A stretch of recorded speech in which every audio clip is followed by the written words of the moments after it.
welcome back to the channel. If you're new here, my name is Kim, and on this channel we talk about yarn and all the yarny things all the time. And today we're going to be doing a flip through of Megan Lapp's new book, Crochet Monsters.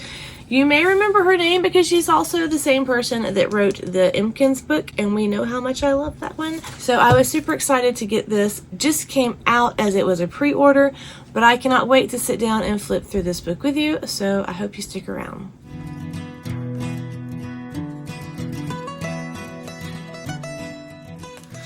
So before we turn around the camera and really dive into this book, I do want to talk about a couple of things. Number one being the price increase. So originally the Crocheted Impkins came out sometime last year, I think, because I pre-ordered it as well, and it was $28.95 retail. The new Monsters book did go up. It is $32.95 retail in the USA. However, I pre-ordered it, so I got it for like $26. But something to definitely note is there is a considerable size difference. So with the original predecessor, it is a little bit thinner, the Crochet Impkins, and then the Monsters is quite thicker.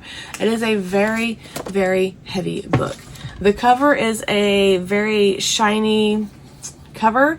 It seems like it is very durable. The pages are nice and thick and very colorful. And then the Crochet Impkins feels kind of, the cover reminds me of kind of like the silicone that is on the Clover Armoire hooks. So it kind of has like this little textury feel. It's a really durable cover as well. I mean, this thing has been in a basket. There are, you know, some corner bending, but nothing major. I think both of them are well-made books, and I think that they're worth the price point that they have on them because of the fact that the way she writes her books, it really allows you to be creative and take different aspects of the different monsters and really make your own monster. So the possibilities of this kind of monsters you can make with this book is endless, and I think that's why it justifies $32.95 price point. I don't know. Let me know what you think. Do you think it's worth $32? I do. Let me know by the end of the video as we go through and flip through it right now. Crochet Monsters by Megan Lapp, who's the creator of Crafty Intentions. This book is a whopper.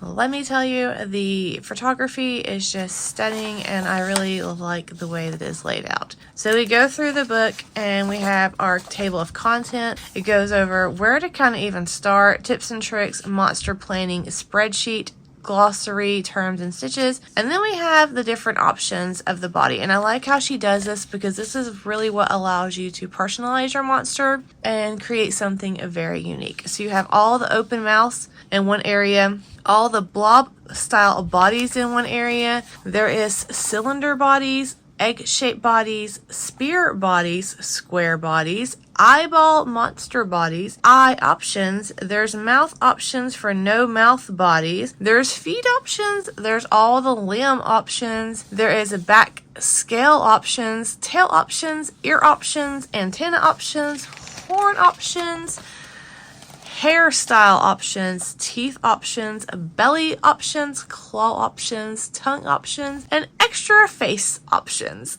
So quite a lot to choose from to really personalize your little monster. She goes over kind of what kind of materials to use. She suggests a 4-weight yarn. When I made this little guy right here with the Impkins, I think I used some DK weight and 4-weight yarn. It doesn't really matter. You can use whatever kind of yarn you want to. Just note that your yardage use may vary by crafter. She talks about using pliers and wire cutters if you want to use wire inside of your monster to give them some ability to stand or have arms that are posable. But she talks about all that there, as well as some tips and tricks. So this sheet I thought was really cool that she included into this one. I don't remember seeing this in the Impkins book, but this is a monster planning sheet. And what I would do is actually just photocopy this and make lots of copies. And that way you can really make your different monster sizes and styles and not mess up the actual book. And that's what I'm going to be doing personally, and that way I can just kind of put those in a folder in case I ever need to recreate that monster. We do have a glossary of terms and stitches, and I like that these are color blocked because it makes it easy to see when you're trying to craft. I hate when I'm trying to reference something and it all blurs together. And so I really appreciate this color blocking that has in this section. So then we go into those options of the bodies. And so these are just what we saw back here. So we're looking at page 9, which is pages 15 through 24, the open mouth. And these are just what it looks like in a overview. And I love that she does this. She did the same thing in the Crocheted Empkins. You can kind of look and quickly pick out, and you don't have to read each one or flip through the pages, and then it'll tell you what page to find that on. So this little cute guy with an overbite is on page 33. And so if you turn to page 33, and we find him right there, and right here is all of his directions. Obviously, this is copyrighted material, so I'm not going to show you those directions. But you can see that it requires approximately 140 yards of yarn. She used worsted weight, and she even gives you a size of the body once completed. So I think that's pretty awesome, and it even goes over how it's made, worked in a spiral or worked in rows. So continuing on through that, you go through the rest of the bodies. We have all of our cylinder bodies, all of our egg-shaped bodies, and all of our spear bodies. Each one of those is absolutely adorable and completely unique in their own little way, and I just love the creativity that you can get with these. And then we have our square bodies and eyeball monster bodies. That is super cool right there, and she goes over how to make all of that in this book. So looking back over here at the table of contents, you notice that these bold print are going to be all of your overview pages. So the next overview page is going to be page 138. So we're going to flip to that and check those out. So we're going to go and flip on over that, and that's going to be all of our eye options. You can see that here. This page is covered because, again, this is copyrighted material and we do not want to violate copyright. But there is eyes with different kind of eyelids. There is different types of eyeballs, some that come off the body with eye stalks. Super cute to really personalize your monster. And the next set is page 148, so I will meet you there. So this is page 148. This is the mouth for no mouth body options. I think it's pretty cute, so if you want to add on a mouth later on, you can. I love this one right here. I don't know why, it just looks adorable. Super, super cute. So the next group is going to be the feet options on page 160. And that is going to be these right here. We have some big-toed feet, the pointy-toed feet. They have little toenails in them. Some small feet, large round feet, and rounded feet. Super cute. And the next one is going to be the limbs options on page 170. So the pages in between these, again, if you look right here, it has page numbers, and that's the directions to make the different set in between. So this is 170. These are our limb options, and there is quite a lot to choose from. There is all kind of arms and legs. Let's kind of look over right here. And then here's some more on the back. Super, super cute. I like the one with the little knees. Adorable. This monster is so cute as well. So from here, we're going to flip over to 236 because that's our next overview options. So these are our back scale options, and these are all the little scales that we can find on the back of our monsters. And we have some triangular scales, round scales, triangle spikes, a variety size scales, and skinny spikes. And then those patterns can be found in between. While we're looking at this, that is just too adorable for words. So the next thing we're going to be looking at is tail options on page 241. And so we have a variety of tails as well. There's a dragon tail, a tail that reminds me of Balthazar, whatever that Pokemon is that shoots out fire, a long reptile tail, a cat tail, a curved dragon tail, and a long rounded tail. From there, we have ear options on page 250.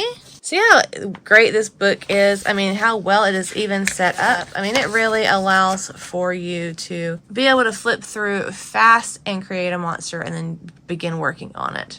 And there is a lot of ear options, a lot of cute ones to really personalize, like axolotl, and then there's some Shrek-looking ears, super adorable, triangle ears, some spiky ears, fold-over ears, pretty much any kind of ear that you would like to do. And the really cool thing about this book is you can utilize these different options, not just for her monsters, but for other patterns that you're making as well. If you don't like the ears, come in here and find you another set of ears to use on somebody else's pattern.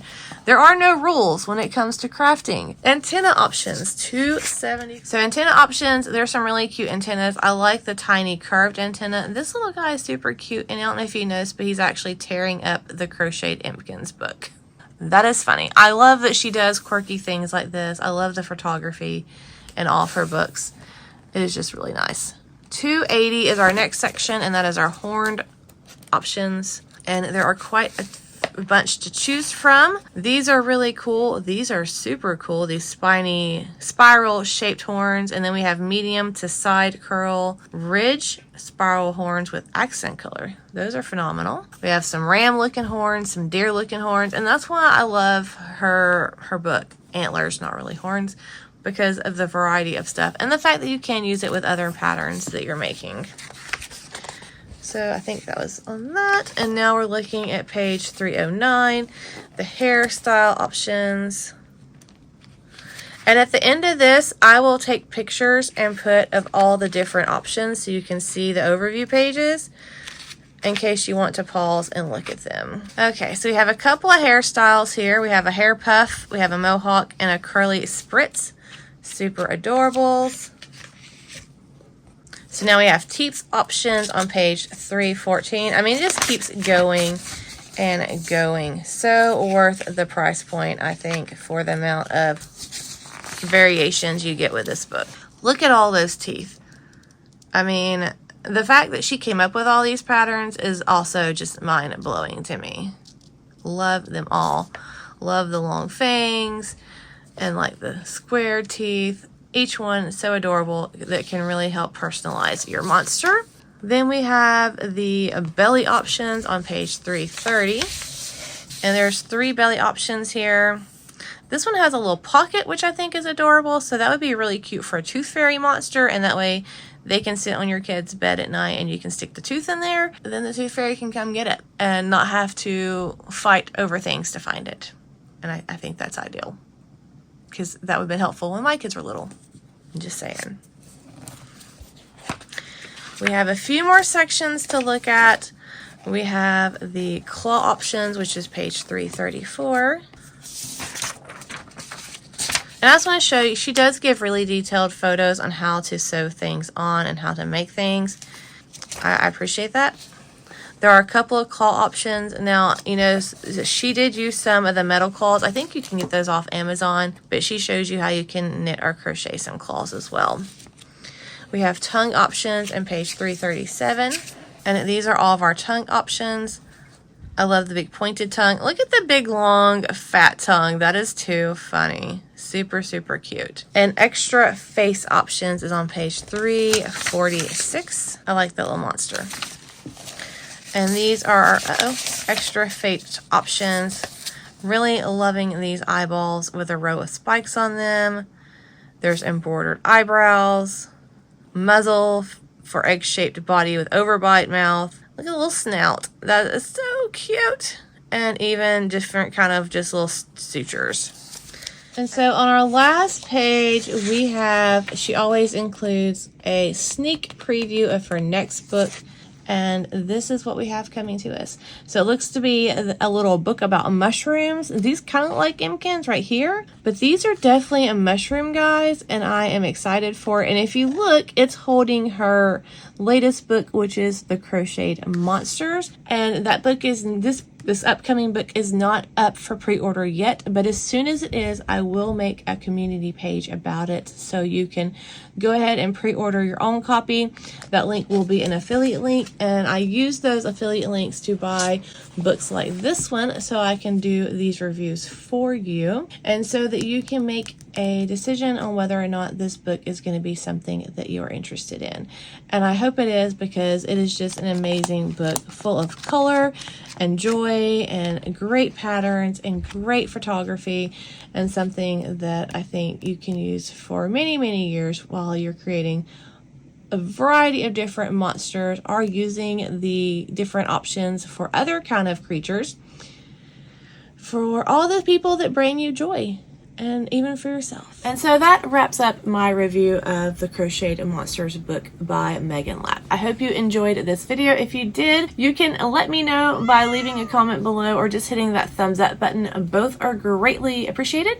And if you are new here, I hope you enjoyed your time here in Yarnitopia. And if you're returning, thank you so much for coming back to my channel. As always, I greatly appreciate you just hanging out with me and checking out my videos. If you haven't already, make sure you subscribe to my channel, and that way it will let you know if I put out new content, and I can get to know you more through the knitting and crochet adventures that we share together. I hope you come back for some more crochet and knitting content, because I have a lot more books to share with you, and this is something that I really enjoy doing, is these book reviews. And yeah, hope you have a great weekend. Happy yarning, hugs, love, and all the fluff.